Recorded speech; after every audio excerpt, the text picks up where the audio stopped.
EPOC, enfermedad pulmonar obstructiva crónica. Hace referencia al grupo de enfermedades que causan obstrucción de la circulación del aire y generan problemas relacionados con la respiración. Hay dos formas principales de EPOC. Son bronquitis crónica, la cual implica una tos prolongada con moco, y el enfisema, el cual implica un daño a los pulmones con el tiempo. La mayoría de las personas con EPOC tienen una combinación de ambas infecciones. Las causas. La principal para que se dé el EPOC es el tabaquismo. Cuanto más fuma una persona, mayor probabilidad tendrá de desarrollar EPOC. Pero algunas personas fuman por años y nunca padecen esta enfermedad, dándonos a entender que depende de la respuesta de cada organismo a esta actividad. En pocos casos, los fumadores que carecen de una proteína llamada alfa-1 antitripsina pueden presentar enfisema. Otros factores de riesgo para el EPOC son exposición a ciertos gases o emanaciones en el sitio de trabajo, exposición a cantidades considerables de contaminación o humo indirecto de cigarrillo, uso frecuente de fuego para cocinar sin la ventilación apropiada. Los síntomas. Los síntomas pueden incluir cualquiera de los siguientes: tos con o sin flema, fatiga, muchas infecciones respiratorias, disnea que empeora con actividad leve, dificultad para tomar aire, sibilancias. Y los síntomas pueden presentarse lentamente. El caso clínico con el que nos encontramos aquí es un varón de 43 años con disnea. ¿Puede tener EPOC? Lo veremos. Bueno, los antecedentes personales es que es hombre de 43 años, bebedor, fumador de 40 cigarrillos al día y trabaja en una empresa de elaboración y procesado de fibra de vidrio. La enfermedad actual presenta hace 2 meses que sufrió un proceso catarral. Desde entonces presenta disnea que ha aumentado progresivamente asociada a tos escasamente productiva. En la exploración física encontramos que los signos vitales están constantes, se encuentra consciente, orientado y elaborador, es obeso, la auscultación cardíaca es rítmica y sin soplos, y en la auscultación pulmonar hay una disminución del murmullo pulmonar en ambos campos pulmonares y roncos dispersos. El abdomen está globuloso, blando, depresible y sin visceromegalias. En las extremidades inferiores el pulso está conservado, no hay ni edemas, ni signos de febritis ni trombosis. Las pruebas complementarias que se les realizaron fueron una radiografía de tórax, porque se sospecha EPOC y también existen signos de fibrosis pulmonar. Existe una radiografía analítica, un hemograma normal, y en la bioquímica encontramos que la glucosa, urea, creatinina, ácido úrico, colesterol, triglicéridos y GOT normales, GPT de 56 y GGT de 113. El tratamiento que se le da es una deshabitación tabáquica. Se le da un tratamiento broncodilatador, se le administra salmeterol, 50 propionato de fluticasona, 500 cada 12 horas, bromuro de tiotropio cada 24 horas. Se le solicita que se realice una espirometría y se procede a estudiarlo con la neumología. En la consulta de la neumología se le solicitan las siguientes pruebas complementarias con los recientes resultados. En la radiografía del tórax se ve que existe una enfermedad pulmonar intersticial con áreas de enfisema. La espirometría, el FBS de 4.950, el FEV1 de 1.720, el FBC al 34%. La tomografía axial se le realiza una computarizada torácica y vemos severos cambios enfisematosos generalizados de mayor intensidad en bases con engrosamiento difuso de las paredes bronquiales y pequeñas bronquiectasias. Se le diagnostica con EPOC grave en relación con déficit de alfa-1 antitripsina en paciente fumador, agravado por la exposición mantenida a componentes de la fibra del vidrio. Y exámenes. El mejor examen para la EPOC es una prueba de la función pulmonar llamada espirometría. Esta consiste en soplar con tanta fuerza como se pueda dentro de una máquina pequeña que evalúa la capacidad pulmonar. Se llama espirómetro. Los resultados se pueden analizar inmediatamente. Usar un estetoscopio para auscultar los pulmones también puede servir, mostrando un tiempo de expiración prolongada o sibilancias. Sin embargo, algunas veces los pulmones suenan normales incluso cuando una persona tiene EPOC. Se pueden ordenar también pruebas imagenológicas de los pulmones, como radiografías y tomografías computarizadas. Con una radiografía los pulmones pueden parecer normales incluso cuando una persona tiene EPOC. Una tomografía computarizada normalmente muestra señales de EPOC. A veces un examen de sangre llamado gasometría arterial se puede llevar a cabo para medir las cantidades de oxígeno y dióxido de carbono en la sangre. En cuanto al tratamiento, no existe cura, pero hay muchas medidas que se pueden tomar para aliviar los síntomas e impedir que la enfermedad empeore. Si es fumador, se debe dejar el cigarrillo. Existen medicamentos de alivio rápido para ayudar a abrir las vías respiratorias, fármacos de control para reducir la inflamación pulmonar, antiinflamatorios para reducir la hinchazón en las vías respiratorias, y también ciertos antibióticos por tiempo prolongado. En casos graves se tienen que usar esteroides por vía oral o a través de una vena, por vía intravenosa, broncodilatadores a través de un nebulizador o oxigenoterapia, y también la asistencia de una máquina para ayudar con la respiración utilizando una máscara o una sonda endotraqueal.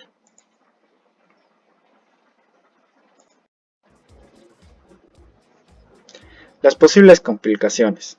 Con la EPOC, usted puede tener otros problemas de salud, como latidos cardíacos irregulares, arritmia cardíaca, la necesidad y el uso de un respirador y oxigenoterapia, insuficiencia cardíaca derecha, inflamación del corazón e insuficiencia cardíaca debido a esta enfermedad pulmonar crónica, neumonía, colapso pulmonar o también conocido como neumotórax, pérdida considerable del peso y desnutrición, adelgazamiento de los huesos o también conocido como osteoporosis, debilidad en general y un aumento de la ansiedad.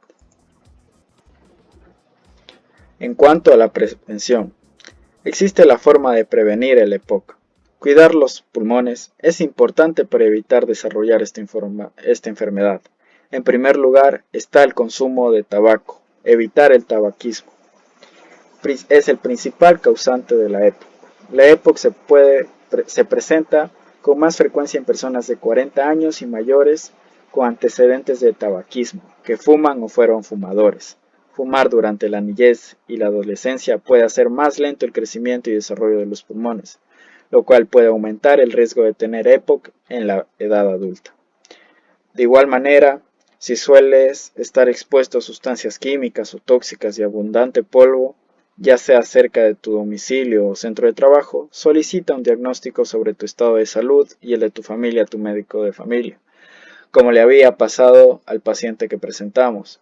Él en su trabajo tenía contacto a estas fibras de vidrio y hizo que empeorara junto a su tabaquismo su condición de EPOC, por lo que se debe evitar la exposición a sustancias químicas y tóxicas.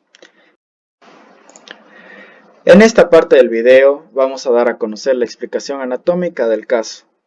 Dado que la enfermedad pulmonar obstructiva crónica se puede presentar de dos maneras, ya sea como una bronquitis crónica, la cual presenta una tos extendida con moco, o también como un enfisema, nos basaremos en este último, pues en el caso que tenemos se trata de un enfisema por déficit de alfa-1 antitripsina, una enfermedad hereditaria que afectará principalmente a los alveolos.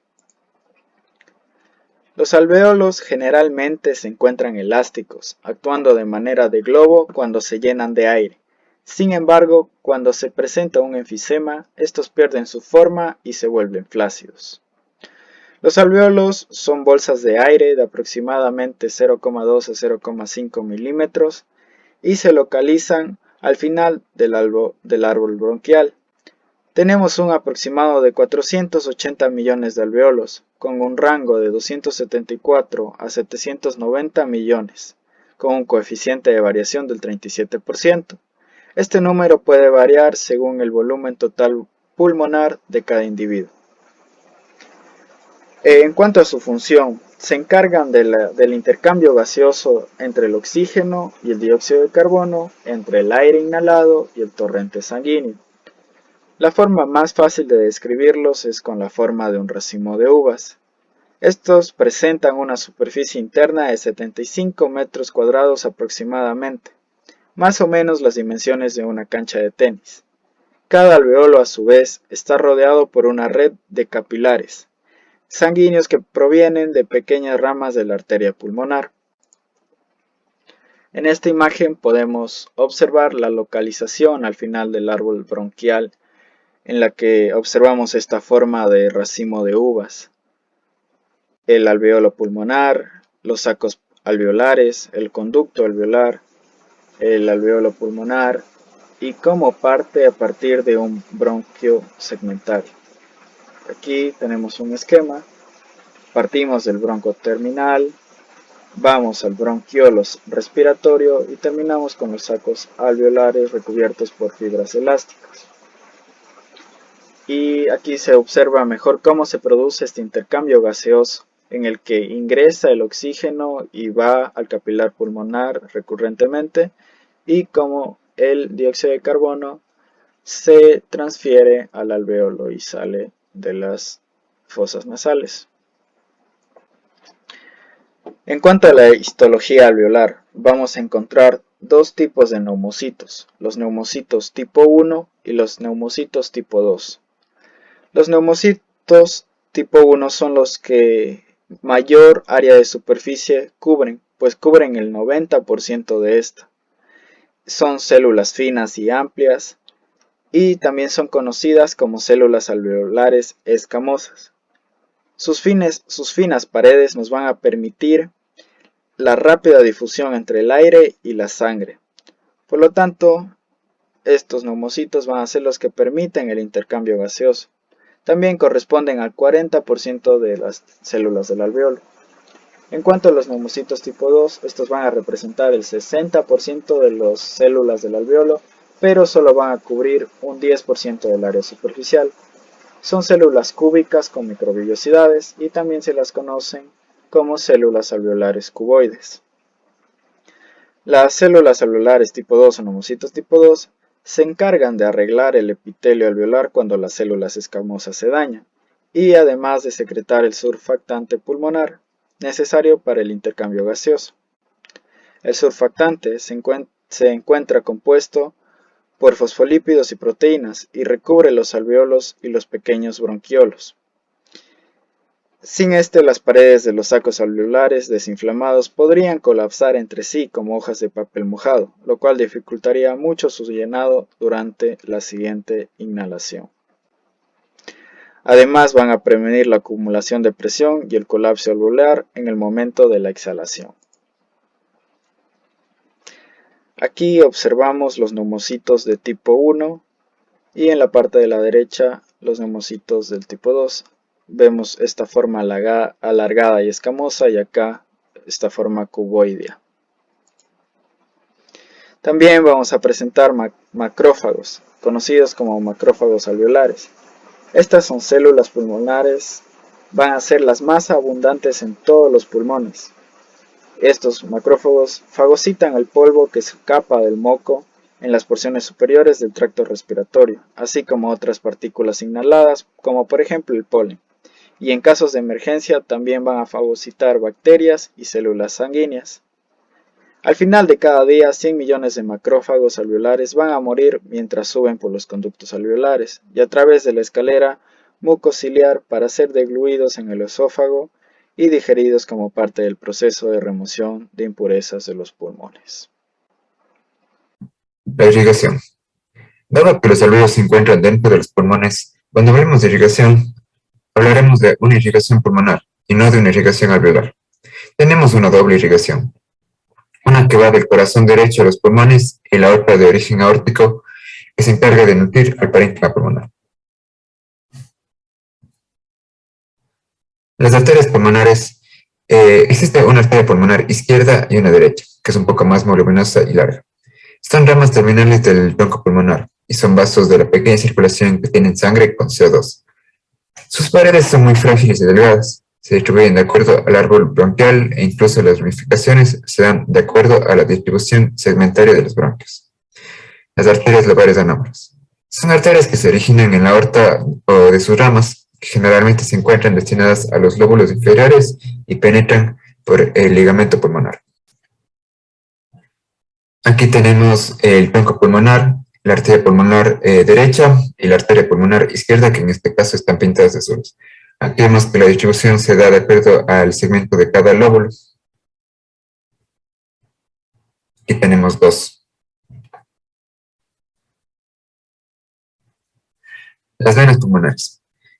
Se originan en la red capilar perialveolar y se reúnen en una red perilobular, que también recolecta sangre de las venas bronquiales, periféricas y de las ramas subpleurales, formando las venas intersegmentarias ubicadas fuera de los segmentos pulmonares, independientes al árbol bronquial, que drenan la sangre venosa de más de un segmento. Estas venas intersegmentarias, a su vez, al unirse forman las venas lobulares, que forman las venas pulmonares, desembocando en la aurícula derecha. En total son 4 venas pulmonares, 2 derechas, donde la superior recoge la sangre del lóbulo superior y medio, y la inferior del lóbulo inferior. Y en el caso de las venas izquierdas, son correspondientes a cada lóbulo. Las ramas bronquiales son una derecha y 2 izquierdas. La derecha nace de un tronco común junto a la tercera arteria intercostal derecha, pasa por detrás del esófago y aborda la cara posterior del bronquio principal derecho, además de ramas colaterales de pequeño calibre al esófago, pericardio, nodos linfáticos y la pleura parietal. Las 2 izquierdas se originan aisladamente de la aorta a nivel de la sexta vértebra torácica y se colocan detrás del bronquio principal izquierdo. Proporcionan colaterales similares y se expanden igualmente que las del lado izquierdo. Las venas bronquiales. La sangre venosa de los bronquios principales y lobares se drena por vénula de la gran circulación que termina en la vena hemiácigos o en el tronco común de las venas intercostales superiores.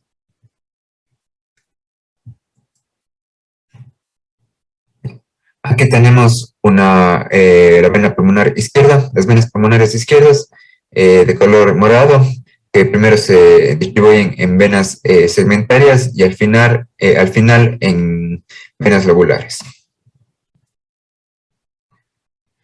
El drenaje linfático. Los vasos linfáticos se originan en un plexo subpleural superficial. Los bronquios y las ramas de los vasos pulmonares se encuentran acompañados por un plexo linfático profundo. Los nodos broncopulmonares vienen inervados por los deferentes superficiales. Los vasos linfáticos de los nodos de los lóbulos superiores drenan en los nodos traqueobronquiales superiores, que se encuentran cranealmente sobre la bifurcación traqueal y la tráquea, mientras que los lóbulos inferiores drenan en los nodos traqueobronquiales inferiores que están caudalmente en la bifurcación traqueal. El camino que la linfa recorre a nivel pulmonar tiene como primera estación los nodos intrapulmonares, ubicados donde se originan los lóbulos segmentarios y tejido pulmonar. Después la linfa va a los nodos broncopulmonares, justo sobre la división de los bronquios lobares a nivel del ilio o a los nodos extraesofágicos. Desde aquí la linfa asciende buscando nodos linfáticos traqueobronquiales, después llega a los nodos linfáticos paratraqueales cercanos a la tráquea. En la parte derecha, la linfa se va al conducto linfático derecho, a través del tronco mediasténico, pudiendo desembocar en cerca del ángulo venoso formado por la vena yugular interna y la vena subclavia, o podría terminar en la vena brachiocefálica o incluso en los nodos cervicales profundos interiores. En el lado izquierdo, la linfa puede ir a los nodos linfáticos paratraqueales o al nodo del ligamento arterioso. Desde aquí, la linfa va al nodo broncomediasténico, que desemboca en el conducto torácico, el que desembocará en la vena brachiocefálica. La linfa del lóbulo inferior del pulmón izquierdo, al llegar a los nodos linfáticos traqueobronquiales inferiores, ubicados en la carina, se dirige principalmente a los nodos traqueobronquiales superiores derecho.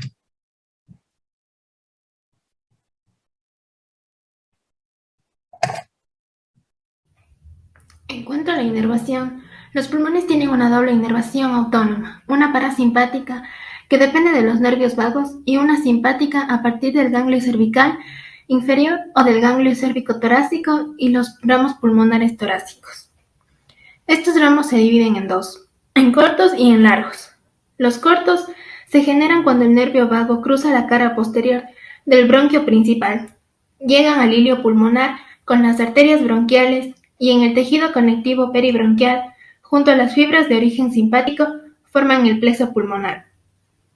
En cuanto a los ramos largos, nacen en los nervios laringeos recurrentes, llegan al plexo cardíaco y ahí se juntan con los ramos de origen simpático, constituyendo el plexo pulmonar que va junto a las arterias pulmonares. A la izquierda de las fibras nerviosas del origen vago que llegan a los cuerpos pulmonares, dentro de la pared de la arteria pulmonar izquierda. Estas fibras sensitivas y motoras, usadas en la musculatura bronquial de los vasos intrapulmonares. En cuanto a la inervación simpática, se distinguen nervios directos y nervios indirectos. Los nervios directos parten de los ganglios torácicos segundo, tercero y cuarto, y llegan a la cara posterior de los bronquios principales, uniéndose a los ramos vagales, en el plexo pulmonar. Los nervios indirectos salen de los ganglios cérvico-torácicos derecho e izquierdo. Llegan al plexo cardíaco, donde se unen a fibras vagales largas, formando el plexo pulmonar. La acción simpática actúa en la musculatura bronquial y la vasomotricidad pulmonar. Ahora, raíces pulmonares. Son elementos que penetran en los pulmones o emergen de ellos, conectándolos al corazón, a la tráquea y al mediastino. El bronquio principal derecho es el más plano y más posterior. Penetra por debajo del arco de la vena ácigos y va al hilio pulmonar. La arteria pulmonar derecha, situada en la cara anterior del bronquio principal, detrás de la vena cava superior, cruza su borde medial. La vena pulmonar derecha superior cruza a la arteria pulmonar. La vena lobar derecha superior está delante de la arteria pulmonar y la lobar media debajo. La vena pulmonar derecha inferior drena el lóbulo inferior y la raíz pulmonar izquierda es la más larga y más agrupada que la raíz derecha. El eje de la raíz lo constituye al igual que la derecha y el bronquio derecho principal penetra en el hilio pulmonar. La arteria pulmonar izquierda dirigida hacia arriba, a la izquierda y atrás, cruza la cara anterior y superior del bronquio principal en el ángulo medial de origen del bronquio lobar superior, para profundizar en el hilio pulmonar. La vena pulmonar izquierda superior está constituida por las venas que drenan el culmen y la língula del lóbulo superior.